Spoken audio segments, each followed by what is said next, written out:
I never imagined that a simple work trip could change my life so drastically. I'd been working as an assistant at a mid-sized company for almost 5 years, and my boss, Mr. Khalid, was always respectful, professional, and kind. That's why, when he asked me to accompany him and his son on a business conference out of town, I agreed without hesitation. The conference was 3 days long, and we were staying at the same hotel.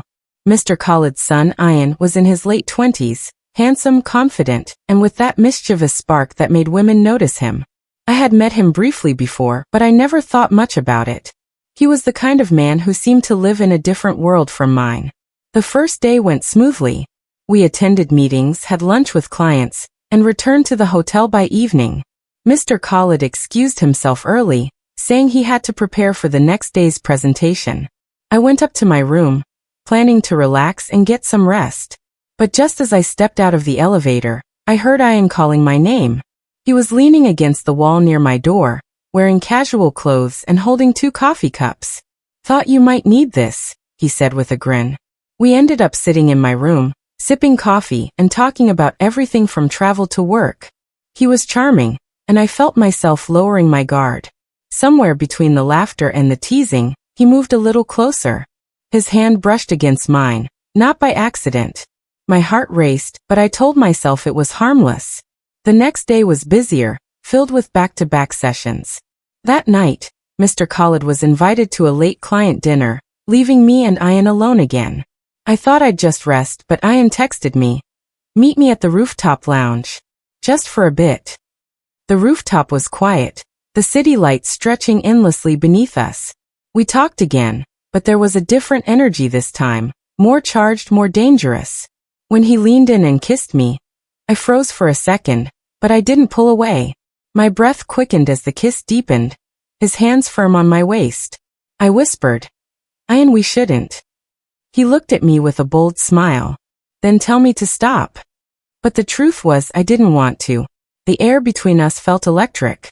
My heartbeat was so loud, I could barely hear the faint hum of the city below. Before I knew it, we were tangled together in a moment that felt both wrong and irresistible. By the time I realized how far things had gone, I was completely out of breath.